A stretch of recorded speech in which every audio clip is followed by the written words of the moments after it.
Thank God for leap year. Yeah, it was quite a close call, but I made it. Okay. So basically what we're going to do is we're just going to chat a little bit about where you are and where you want to be, just kind of refresh from our previous conversation. And then I build your sphere map based off of what we talk about today, and then what you do in the wishing well exercise. So now that you worked super hard to get through the foundation sphere, how are you feeling? I'm good about this. I'm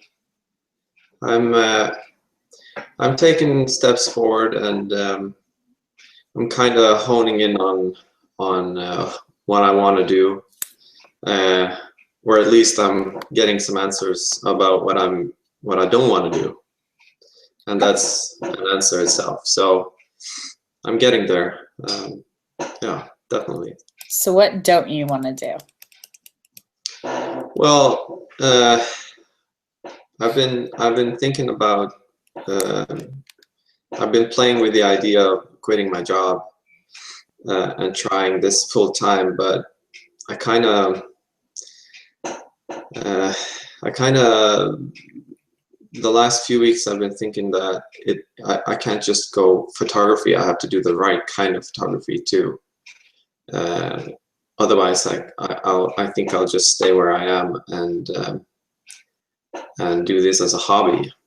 So that's one of the answers I've got in the last few weeks. So that's what I don't want to do, is to go head first and discover that I'm in the wrong field and lose the passion for photography. That's for sure.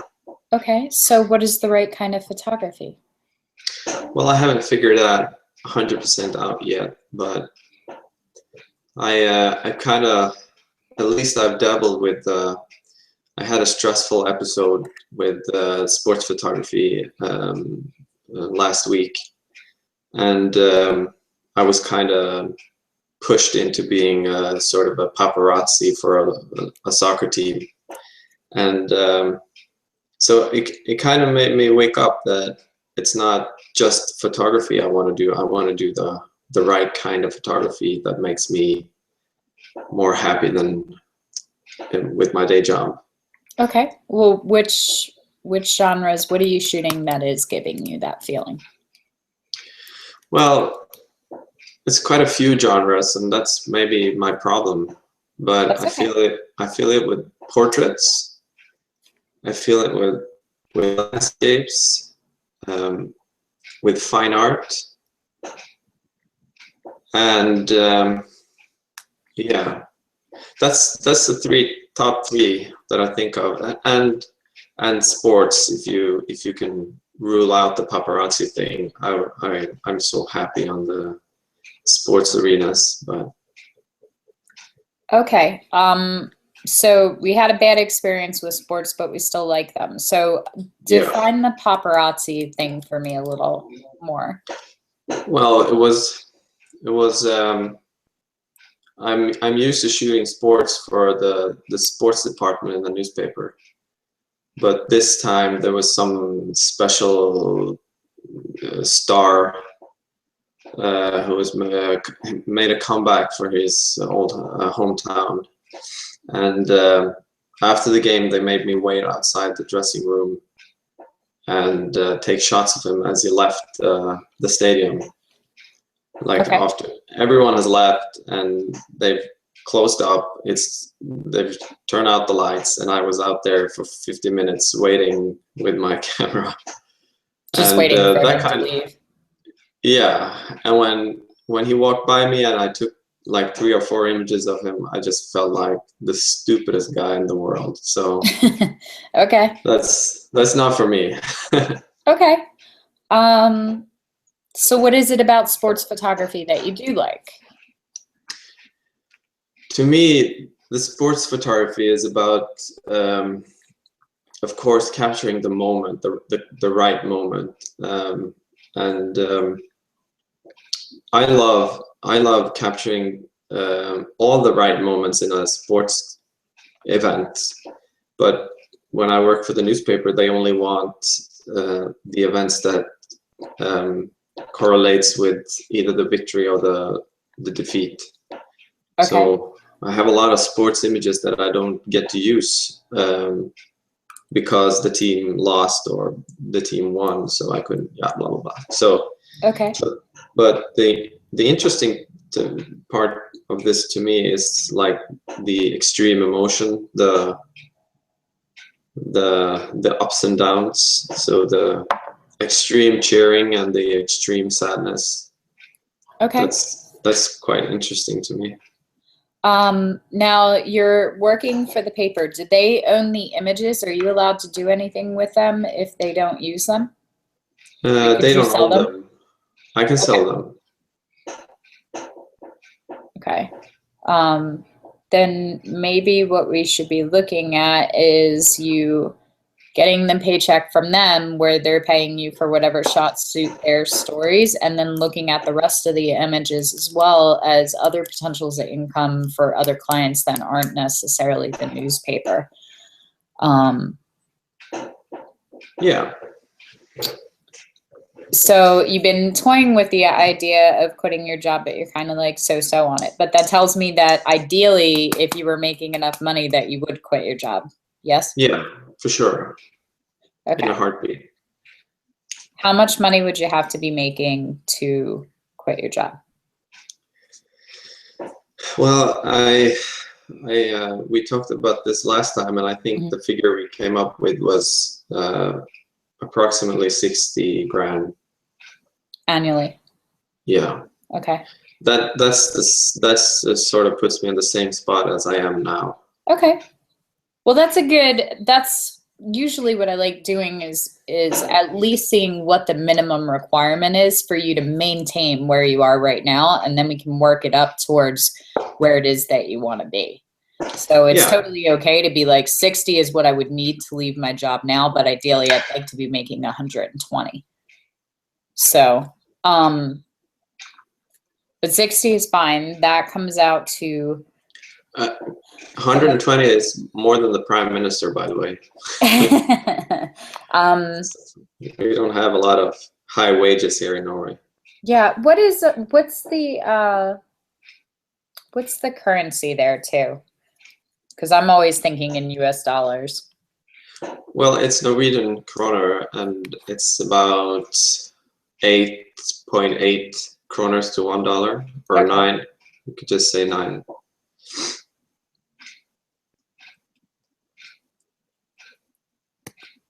How'd you like to make more money than the prime minister? Yeah, depends on what I would need to do. I guess that's true.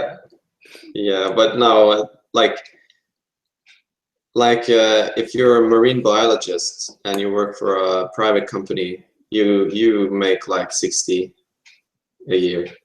Okay. Well, there's a couple of different ways to go about it. So, in order for me to have a better understanding of how to help you, I'm going to actually have you do a little bit of research. One of your level is going to be to go and check out some of the other photographers, specifically with portraits, because portraits are a service-based business where landscapes and fine art are an art-based business.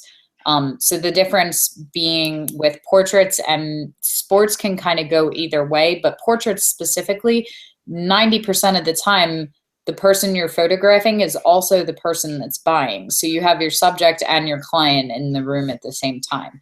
And there's variations of that. Like if you're doing children's portraiture, then, you know, the child's the subject, but the mom's the one buying or the dad's the one buying. So I'd be curious to see what is the standard or the average around you for those. But then when it comes to landscape and fine art, the benefit of that is no matter how beautiful the picture is that you're taking of my family, chances are the next person isn't going to want to buy a picture of my family to hang on their wall. you know? And that's pretty true with everything. Like, you might be able to get away with it. Maybe I could sell some of my boudoir images and some guys would hang them up in their college dorms. But for the most part, anytime you're doing any kind of portraiture or family or wedding or anything like that, like, those subjects are the people that are buying, and maybe you get some of the extended family, like maybe grandma buys a picture or something like that. Which means that after you do that shoot and you sell to that client, you're done. With landscape, though, if you take a beautiful landscape image, any number of people can buy it, from companies that want to buy it and hang it in the lobby of their hotel or their bank or something like that, to someone like me taking it and buying it to hang in my dining room, and somebody else hanging it above the fireplace in their living room. So there's a lot more potential for who your client base is. And the other thing about it is that if the work is good, we live in an area now where you are sitting in Norway and I am sitting in Philadelphia, USA, and we're sitting and having a conversation. So where you live does not have to determine what your potential income making is, because you can sell to people here and it's nothing for somebody here to make 120 grand a year in a photography business. A bunch of my friends do that. Which will make it even better. So ideally, the scenario is to be somewhere where you are, where people look at you and go, you're a liar. Not even the prime minister makes that much here. And you can totally cover that, because you can market to all kinds of affluent areas and countries and people all over the world. So you're not limited to where you are, which is the benefit of the fine art. Again, with portraits, chances are you're shooting local people. Because even if you are really famous as a portraitist, unless they're really, really important, they're not flying out. In most of the cases, then they'd probably fly you to them. So that's probably the trade-off. It's easier to start a portrait business. The portraits, we could probably take you and get you to that 60,000 that you want to be at faster. But the fine art and the landscapes would probably take you further and closer to that 120 goal. So that's the juxtaposition. But I don't think you have to decide on one or the other. You just have to decide, is it important to you to quit your job sooner and be making enough money to be where you are right now? Or are you willing to stay where you are at the job that you're at now, build the other business and be known for that as more like the landscape fine artist? But take longer to build it out. So what sounds like, what sounds more like you? Well, the landscape and fine art way of life sounds more like me. Okay. But I'm in conflict with the fact that my portraits are way better than my landscape. So I have confidence in my portraits, but I don't have confidence in my landscape yet. And the thinking about the fine art was to combine the portrait with the landscape in a way that would sell to a lot of people and not just the person in the photo. So I would maybe hire a model or loan a model and have her like not face the camera or be anonymous in the scene. So that was the idea behind the fine art comment,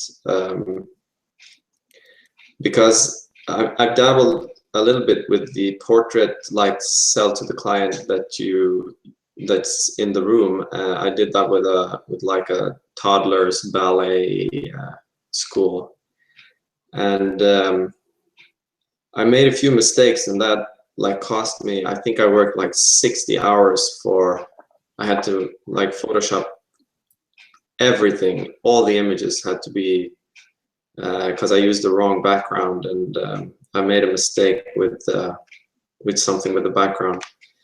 And that just caused the stress level to go through the roof, and the communication directly with the moms and everything surrounding that kind of made me, yeah. Well, if I could just push a button today, I would go with landscapes and fine art. But I agree with you in that the quickest way to quit my job is through the portrait segment. And that's why I keep it in the mix, if you know what I mean. I'm not like super excited about that, but I'm being realistic in that that's probably a way to go. Not necessarily, because you're also diluting the potency of the message that you're creating. So it's hard to be known as the landscape photographer if you're putting a lot of portraits up that people are seeing all the time. And it's hard to be known as the fine art if you're doing traditional family portraits and sports and ballet kind of stuff. It dilutes the potency of the message. Like when you go to my website, it is very, very clear that I photograph women in one form or another, and that I'm a portrait photographer and nothing else, which isn't to say that you can't do multiple things, but you can't get paid a ton of money to be a specialist when you're working as a general practitioner. So you can't work as a family doctor and expect to get paid as a heart surgeon. Yeah, right. So yeah, definitely. It's a trade-off. And that's also the part of the reason why I kind of went a step back on the whole quit my job thing, because I really think I need to be a specialist when I do quit my job. So I need to figure out what genre to land in before I take that step, because if I do portraits and I quit my job and then in 6 months I regret it, then I would have to find a different job. I mean, listening to you talk, I would not put you in portraits right now, and I wouldn't put you in sports, just based off of your tone of voice and the facial expressions you make when you're talking about it. So you're already like, it was so stressful, and you know, I had to deal with the mothers, and you know, I had to fix all of this problem because of the stupid backdrop, and you know, and I had to wait for an hour outside of the dressing room to get 4 frames of this guy. Well, like, there's no excitement anywhere in that conversation that says, oh yes, this is obviously his passion. And that's what I want. So you're falling into this dangerous trap that a lot of people fall into, where you're like, I like photography and I'm passionate about photography, so I better pick something practical in photography that I can make my living at so that I can say that I'm a professional photographer. But whatever it is that you're doing for your full-time job, if you're not on fire for it and loving it, it will become a job, and then you will be looking for something else. And it's entirely possible that in 6 months you'll be going, why am I killing myself working for myself doing this kind of work that's stressing me out when I could have had my easy day job that I left 6 months ago? I shouldn't have done that. So you don't want to trade from one stress to another. Just because you have a camera in your hands does not mean you're going to be excited. I would pull my hair out if I had to be a senior photographer. But I know other photographers that do it and they're so excited about it and they do it so well. It's just, it's not my genre. You know, same thing with kids. Like, I do kids once a year right before Christmas for the Children's Hospital, and it's a charity event. And after that, I don't want to see them until next Christmas, you know, like, and I have a great time while I'm doing it, but I know myself well enough to know that I can get mom mode and children photographer mode and have cookies and Santa and everything else for about 72 hours. And that's about it. If I had to do it every day, I would burn out. So it's the same kind of thing. So if you know that landscapes and fine art is where your heart is, then that is what we should build your business around. Yeah, well, I definitely am drawn to people. Okay. Just not the communication after the shoot is done, and yeah, all the stress around that. But I definitely like shooting people and having the moment with a person at the time. In any kind of portraiture? Yeah, so far, but I haven't had a paying client yet, so I haven't experienced the like I did the children dance school thing, but that's stressful for everyone, right? So, No, or some people it's not though. That's the thing. Like I have a friend, Matthew, who does something like 500 sessions a year, and he's doing mostly dancers and little league and like that kind of like sports class group photography, and he loves the hell out of it, but he has the personality for it. I would kill myself.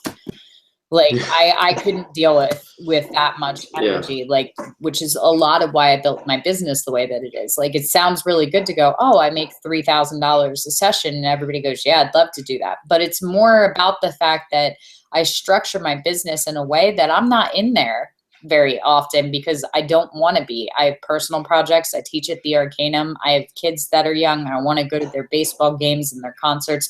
There's a lot of other stuff that I do with my time. So I have to make more money per session, not just because of the outside things, but because of the way that I shoot. Like I want when a client comes in that I have all day with them, you know, and I can shoot and I can play dress up and we can take as much time as we need and I can do a viewing session with them.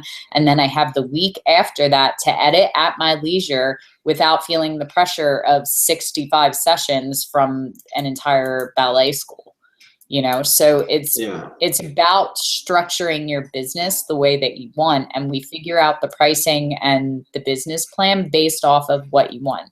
So don't get stuck in the idea of going, I had to be practical, so I think I have to do this to make money, so I'll do that. That's building your business around the money, and we want to build the money around the business so that you're actually happy with what you're doing, all of it.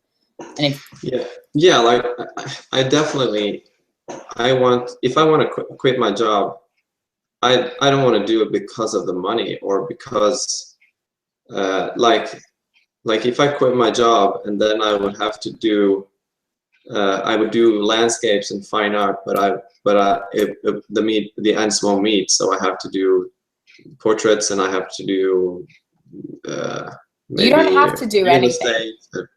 Yeah, but that's my point. That I if I'm going to quit my job, I'm going to quit my job because I'm going to do what I love, and not because I can make 120. So I can't be I can't be like 80%. I can't do landscape 80% and then the ballet school thing in addition just to make ends meet. I don't think that's not my goal. My goal is to do my passion in photography and nothing else. Okay, so what is So your passion? I'm prepared to wait until both I find out what that passion is and to know that I can make that kind of money to survive with my passion, because that would be so awesome.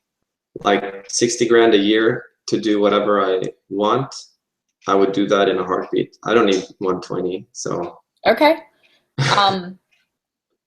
What's the passion then? yeah, well, I called it photography like 2 months ago, and now I just said landscape and fine art. But 3 months ago, it was portraits and sports, and so I'm kind of all over the place.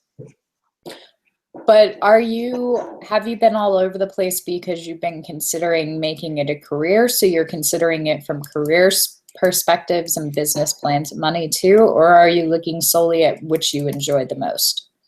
No, I've been thinking about career and money and what do I have to do in order to quit my job. So all my choices or all my thinking has kind of been colored by that. I'm looking at the area I live in. I look at the prices of the other photographers. I look at what I can compete with and what I can't, instead of trying to search for the one thing that I truly love and could do every day for the rest of my life. Okay, so let's take all of that out. Let's say that I was going to send you that 5,000 a month to hit your 60,000 a year. Let's say I was going to send you 10,000 a month and hit that 120 a year. and you never had to work another day in your life and you got to do whatever you wanted with your time, what is it that you would do? Well, I'm thinking, I'm still going to say landscapes and fine art, Okay. because I want to keep the people segment in there somehow. But the thought of what I like about the idea of landscapes is that you can go to a location or several locations like 40 days in a row and don't get a single shot. But on the 41st day, you get the shot and you can sell that image 40 times to make up for all the other days you didn't get anything. And that kind of relaxing feeling with the not having to, the pressure of performing every time you hold the camera, that's kind of that's something that speaks to me. Okay. So it's not necessarily that you don't like portraits, then you don't like dealing with people. I don't like dealing with For contracts sales. and money and model releases and angry people and upset customers and like if you plan a shoot, if you plan a portrait session and you schedule it to be on Monday at 2 o'clock, then you have to be at your A game Monday at 2 o'clock. You can't just, like, if you're a landscape photographer, you could probably go out Monday 2 o'clock, but if you don't get the shot, you can always try again the next day. Yeah, but if at the same time, if you're meeting with a potential art collector that wants your piece on Monday at 2 o'clock for something you already shot, you still have to be on your A game to come in and sell it. Yeah, but then it's about what you have already done and not what you will do. So then I have a different feeling about it. Because if I have a portfolio of 20, 30 images that I'm going to present to someone Monday at 2 o'clock, then I don't have the pressure because the work has already been done. So we couldn't have you hired for commission work then, where somebody calls you and says, I want you to come and shoot my property or this or that and be there, because then that would be the same thing as a portrait session? Sure, I do that. I do that all the time. But that's not my, if you gave me 5,000 a month and just said do whatever you want, I wouldn't choose it. But it's not that I can't handle it. But if you want 100% what's my passion, then no. Okay. So I think we're gonna have to look at you possibly hiring a consultant or a salesperson to do that for you then, because that's causing big obstacles and fear. So either, like, the ways around that are either you take a marketing and a sales class and you learn to sell the shit out of some stuff, and then it doesn't make you anxious anymore, or you find somebody else that knows how to sell the shit out of some stuff and you hire them and you let them deal with it all. Yeah, that sounds relaxing. But again, I think it would be different if the work has already been done, because I'm not anxious when it comes to meeting people about stuff I've already done. I get anxious when people pay me to do something at Monday at 2 o'clock and I have to do 100% at Monday at 2 o'clock. There's a subtle difference there, but I don't know. Okay. How are you planning on getting around that with the fine art aspect then, if you're keeping people in it? Because if you're putting together a team and you have a model and a makeup artist and people coming together, you rent a space to be able to do that, then you're going to have that as well. Yeah, well, my mind doesn't go to makeup and hair and... Even if you don't, even if you just have a model, then that's still somebody else that's setting aside their time. So you're going to have to coordinate schedules. I don't see that it's necessarily any different aside from the fact that you're not selling that image to the model, but you would still have to be on your game for the shoot. Yeah, I see your point, but so far I haven't experienced anything with that when I've done, because all my shoots with models or portraits have been with models that spend their time and they don't buy anything from me, and that has all been just a wonderful thing. Yeah. Okay.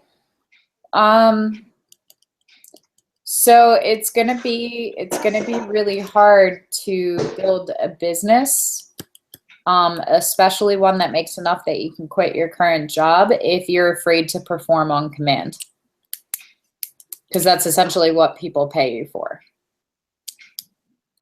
Okay. So is that because earlier you said that you were really confident in your portraits, but you're not as confident in landscape, but you seem to have a lot of fear of performing on Monday at 2 when you get hired to work for a client, which would most likely be portraits. So yeah. So how are you feeling about that? I mean, Well, I don't know what to say. you know, lots of guys have performance concerns. It's okay. Don't. Oh my God. Well, no, but it's it's different when I can reach out to a model and plan a shoot that's in my head, and compared to somebody calling me and say, hey, can you do this and this, and we need portraits for this and this at Monday at 2 o'clock. I think it's the service aspect that you were talking about that's kind of bugging me, and I'm not sure, maybe you know better than me, but I'm not sure if it's fear. It's just maybe fear of losing the passion if I have to do photography as a service business. I think it depends on what you're doing. Like for me, it definitely, when I started, I wanted to make enough money to support myself because I was doing it as a career. So I was shooting a lot of genres that I wasn't excited about, and I started getting burnt out, and I started resisting it, and I started hating work.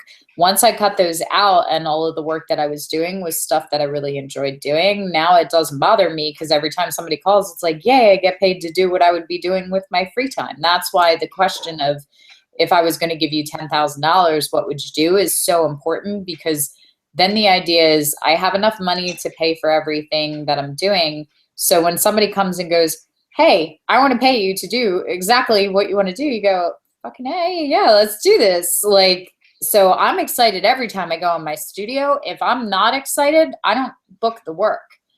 And it's really that simple. But I've also gotten to the point now where I worked hard enough for it that I have the ability to turn down work, and I'm not worried that somebody else is going to call in the next couple of days to book that slot if I'm not there, which is the trade-off. So I don't know if it's a fear of performance is really just another way of saying like fear of disappointing others, because that's what it's boiling down to is, what if I'm not on my game? What if I don't nail it during the shoot, and then I have to go to these clients and show them my work, and if they're not happy with it, I have failed them. So it's, you know, it's a not necessarily a rejection thing as much of a disappointment thing, which might be something that rings true to who you are in relationships too. Like if you feel the need to always be on your A game around people so that they're proud of you or they're happy with who you are and, you know, where you are in your life, like that might be something that you struggle with in your current job too. Yeah? Or? Oh, I don't know. Maybe. Well, I connected to, like at my work, I don't feel it because I know what I do. Okay. But maybe it's connected to with photography. I still kind of don't know what I'm doing good enough in order to be confident. I don't know. Okay. But can I ask you, with your boudoir clients, do you have clients that come in and tell you what kind of images they want, and then are you still as happy when they do that, or is it they come in and say, do whatever you want with me? I think Make me look good. I think it's a trade-off. I think when I started that there were a lot more people that would come to me and say, you know, this is what I'm looking for or what I need from you, because my style and my art hadn't really set itself up yet because I was still learning and I was still kind of finding my voice as an artist. Now I feel like if you picked out 10 of my images off my website and mixed them in with 50 other images, that you would be able to pick out which 10 are mine. So now people come to me because they want what it is that I create. So it may be that we spend half your sphere just working on your style, because once you have a consistent voice and imagery, then people have to come to you in order to get that. That's the downside of being like anyone else. We were talking to Julian about that. Like, he brought beautiful images to his level 4 critique today, but they were very different and I couldn't pick them out as his photos, which means anybody could have taken them. That's when you have clients that'll say, I want you to do this and I want images like that. But a lot of it just depends on who you are as a photographer. And who you are as a person too. A lot of our personalities come out in our work, not just in the art, but in the way that we handle ourselves in our business and creating the art process. So I'm pushy. Like, I don't mind. I'm not afraid of the rejection or the disappointment though, because if I'm not going to give you what you want, then you don't want to hire me. So I'm not afraid of turning people away, and I'm not afraid of people coming to me and going, you're not right for me. Because then they can go be somebody else's problem. Like, I don't want to deal with the problem. What I want to do is create the images that I love, that I think are beautiful, that I'm inspired to make while I'm with you, and have you love them. And in order for me to do that, you have to trust me to create the way that I do. So it's a trade-off now. Most of my clients, once they say, hey, I want to book, I say, okay, here's what I want you to do. I want you to go online and go window shopping and go find any images that you find just stunning and sexy and beautiful that you would like to create something like that. Most of the girls will go create a Pinterest board and they'll make somewhere between 20 and 50 images. And when they do that, that enables me to look at it from the art perspective and go, oh, half the images she picked were backlit silhouettes. So I know to throw some of them in, but to create them the way that I want to. But I never say I'm going to do this shot, or I'm going to create this, or I will do this for you. If you come in, you're on my playground. Like, so it's my rules and my game. But you have to be assertive of that if that's the way that you want to create. Like, it's totally okay for me to call and say that I want a session with you, and you go, great, these are the rules, this is what we do, this is the process, and then for you to decide how you want to do that. And you can decide that in any of the parameters. So it may be that I come in for a session with you and you select the 10 final images and I never see any of the others. Like, you're going to get 10 images from me. They'll be artist choice and they'll be in a finished album and you'll see them. I will never see any of the other 200 frames you fired, which is how I ran my business the first 2 years. Now I do a viewing session where I still cull them all, and I'll get, say, 150 shots. I'll cull it down to 50 that I want to put my name on and let them pick their 20 from those 50. And they never see the other, 75 to 100 shots that don't make my personal cut. So you can structure your business that way. But if you go and go, well, I kind of just don't like it when I have to, show you all the images, so I'm going to show you these ones, but if you really, really don't like them, I guess we can take a look at the others. Then you're just inviting them to challenge you. If you're very clear about this is the process and what you get, then that's the process and what they get, and they'll start to expect that. Does that make sense? Yeah, totally. Which, if that's the case and you just don't want to be on point, then it might be the kind of thing where you go and you do a session and then you have a sales session afterwards. That way you have the ability to go shoot, create, and then sit down with all the images and figure out what the best ones are. And if we say you're taking 200 shots in a session, You know, you going through and narrowing it down to your top 50 that you feel proud of any of them, that all of those would be okay in your portfolio.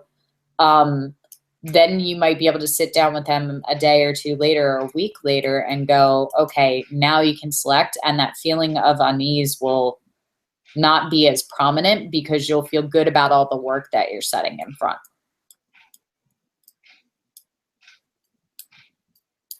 What do you think? Yeah, that could be a good way to incorporate portraits into the mix. Okay.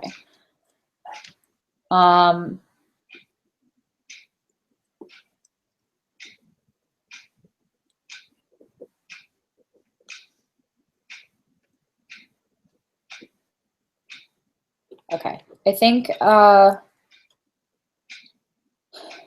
I think your sphere is going to be a little bit about figuring out what it is that you really love and your style. So you kind of have it locked down. You like working with people, but you don't like the pressure of performing on demand. You like the landscapes and you like the fine art that have the people element in it, which allows you to work with the portraits, but not necessarily have the same pressure because the model isn't necessarily the client. So you can work on it on your own time. And if you don't get it, you can reshoot with her or with a different model. Correct. So I like the idea of you pursuing that, but I think that we could probably pull some of that over into a portrait-based business. Depending on how, we just have to structure your business around that idea, that the clients know that it's pretty much a rodeo. So if you were creating fine art images where you were having a conversation before and they were hiring you to create fine art with them, like maybe your thing is fine art portraiture. So they can come in and you can have a consultation with them before the shoot, like way before, and sit down with them and go, okay, what are you looking for and what's important to you and what is it that you see yourself doing, and tell me about your family or your children or whatever else. You know, oh, Sally is a ballerina and Mikey over here is in baseball, and you know, she's really cute and adorable all the time, and he's kind of hitting the moody teen phase, but he's actually really good at music as well. And so you kind of get a feel for these different people, and you can figure out how to put all that together and what kind of fine art image you can create with them and where you want to take them if that's outside, and what kind of landscape would suit their personalities, and if you would do individual portraits and what those would look like.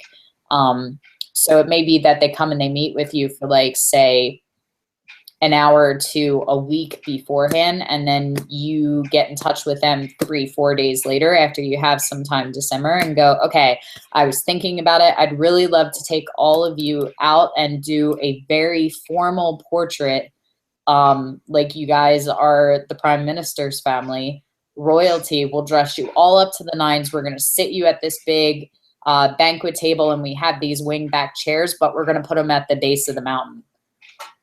Yeah. How does that sound? And then them go, oh my God, that sounds amazing. When are we going to do it? And you go, okay, well, I'm going to set you up for this date, you know, 3 weeks in advance so I can get everything together and rent the pieces. And you can look in once they say yes and go, okay, the total for this session is going to be X amount of dollars, and that would cover all of your rentals and the creation. And here are the options for what you would get out of it. And they go, great, sounds wonderful. So you take them out and you shoot like a fine art image, and then they come back, you edit them, and then you have them come in for a viewing, and they can buy whatever they want. Yeah. So that way they're the subject and the potential client, and then you could work on some sort of special pricing where they could sign over, they get a free matted framed print, or they get a $200 credit or something like that, in exchange for signing model releases, so that you have the ability to create these really epic editorial images that you could then sell to magazines, to the rental company, to the furniture company that makes the chairs, to the landscape, whoever owns wherever you're shooting, or parks, different things like that. Then you could look at doing that, and you could build your portfolio that way, so that you have the potential for additional income after that session's done. Does that make sense? Yeah. How does that sound? Yeah, that sounds exciting. Good. You don't sound excited, but you said it, so I'll believe you. Well, it's I need my brain to follow before the excitement comes, but I can totally see that in a mix with all the other segments that we talked about, definitely. Okay. So I yeah. think that would be a really interesting business model for you that would probably suit you the best to make you feel comfortable in it and give you the most ability to focus on the artistry aspect rather than the selling aspect. But I'd also like to put in some challenges for landscapes, portraits, and fine art just to see the artistry grow a little bit and make sure that we're getting a consistency. Because what I want is I want to be able to do a beautiful portrait of a woman that she can buy for herself, for whatever she needs it for, whether it's headshots for an actress or family photos that you do individual shots of each one as well. And so you have this gorgeous portrait, but then you have this epic shot of them with the wingback chairs and their formal things, and it looks like some kind of movie poster. And then you also go and shoot a beautiful landscape shot while you're testing the light in that area, and so that goes into your landscape thing. And I want to be able to see the consistency and go, oh, that looks like a Svein one. You know, like I can just, I don't even need a signature at the bottom, and we can see your style through all of them as very, very prominent to be able to pick out that it's yours. Yeah. So I think once you have that and we have nailed that down, that's when you don't have to sell anymore. Like your watermark, your signature on it only becomes valuable when they recognize your work without the signature. Yeah, correct. So those would be my two focus. Does that sound on point with what you're looking for? Or is there anything else you'd like to add to that? No, I have complete faith in you, and that you will guide me on the best path to find answers, at least, and to find out how far I can take this, and if there is an end or if there's not an end. Or okay. I just yeah. So well, I think beyond the technical stuff, that's kind of what I'm looking for. Okay. Some answers in the I think it's probably a 2-sphere project, honestly, because I think we had to get a little more confident in the quality of the work and the style, and in being able to pick out that it's yours. And eventually the artistry sells itself, and then you don't have to. Like, people just fall in love with what it is you're creating, and then you don't have to do a thing. You just have to say, yes, you can write me a check, you know, which is the ideal. Yeah, that would be good. But yeah, I kind of agree, because I think my confidence is not very high, because I sort of know that all my images look different from every shoot. So and I'm still in the process of where I kind of, if I learn something new, I try to use that technique, but then I don't feel like it's my image, if you know what I mean. So I have a hard time selling something that I did in order to learn a technique or whatever. So I will definitely would love to get my own style and to incorporate that with many different genres. Okay. Well, then maybe for Sphere 2, we'll skirt around the idea of this fine art portraiture, which will be a good blend of those 3 genres for you. But I think for most of it, we'll probably be looking at just the artistry itself and creating the imagery, which will take all of the pressure off of you right now as far as being able to sell and having to deal with clients and perform on demand. And create consistent work, because I think that fear will naturally dissipate when you look at your work and go, I'm on point now. Like, I hit it, I hit my mark every time. When you feel like that, then you won't have an issue going, yep, I'll be there Monday at 2, because you don't have to bring your A game necessarily. You just have to show up and do what you're already good at doing. So that becomes like the standard of your talent, because it's a natural ability, but talent only takes you so far. The skill is the beating on your craft. So the skill and the constant work and practice is what creates consistency as opposed to I had a good day today. Yeah, correct. So I agree with that. Yeah. Okay, then that sounds good. I think that's what we're going to work on. And then if we get through all of this in sphere 2, then I think sphere 3, once we get to that point, you'd be feeling really confident. Sphere 3, we could probably look at building the business plan around that to enable you to quit your job and do it full time and feel confident about doing that. Does that sound on point? Sure. That sounds good. Good. Okay, I'm going to do some research in your area, and I'm going to spend probably the next couple of days looking over this and some of the other stuff that I want you to do. And if you could just drop me a line with anywhere that you have on social media, any of the other sites that you're on, like if 500 Pixels, Flickr, Facebook, Instagram, Twitter, like wherever you're at, send me all of that and your website. So that I can check out that stuff and put some thoughts into that as well. And then your sphere map should be done, I'd say by Tuesday at the latest, but probably before that. Okay.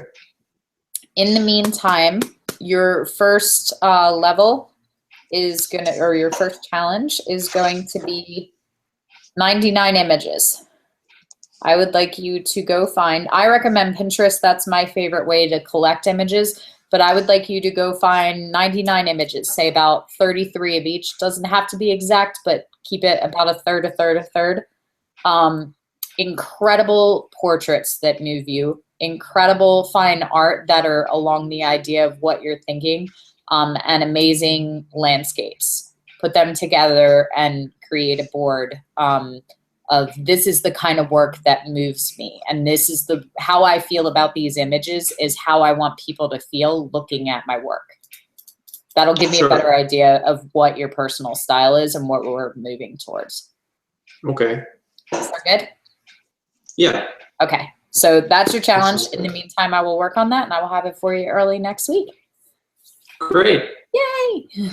Super. What I have a question. You said you wanted to check out my competitors. Do you want because if I've had a few American friends try to Google search Norwegian stuff and it doesn't work.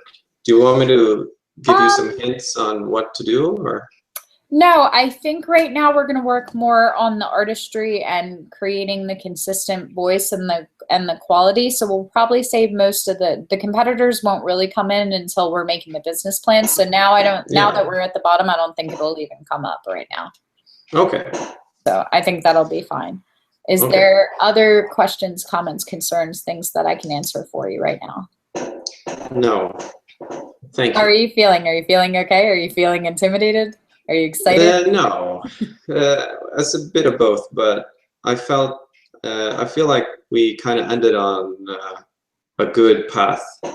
Okay. Because the timeline for me is I basically can wait as long as I need.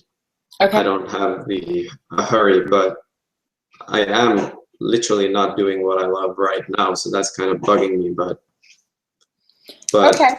It will come someday. So. Well, I'm a big believer that it depends on you. So people say like, oh, you'll work for 5 years or you'll work for 10 years before you're able to do this or get in the green or whatever, but it really depends on the hours. Like part of the reason I built it so fast was because I was willing to put in 18-hour days, but the only reason I was willing to put in 18-hour days was because I loved what I was doing every minute of those 18 hours. So you can't do that if you're doing stuff that drains you. Like you'll just avoid it like the plague. So if it takes 1,000 hours of practice and persistence and artistry and creativity in order to become the kind of professional that can do what you want to do, it's your choice whether you're going to do that by putting in 5 hours a day or 10 hours a day. 10 hours a day, it'll shorten it to half the amount of time. But that moves around, your work schedule right now and what you're doing, which is why everybody wants to quit their job and do what they love, because your work takes up the majority of your day.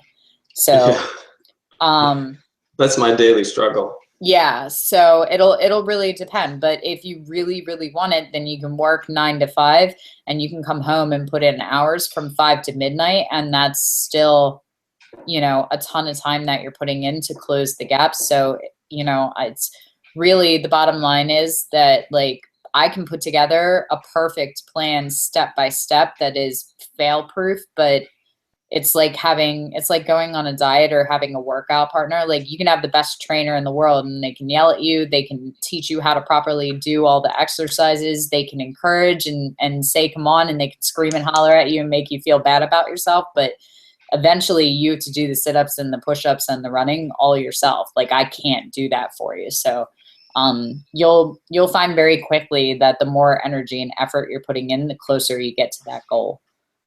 Yeah, So I'm ready. I'm good. ready. Bring it on. All right, awesome. That's what I like to hear. Now we're getting excited. Now I'm excited. So, okay, that's good. I have plenty to build your sphere. I'm excited. This one's going to be fun to put together. Good. So, thank you. have your first assignment, and I will talk to you early next week. Sure. Okay, All right. awesome. Bye.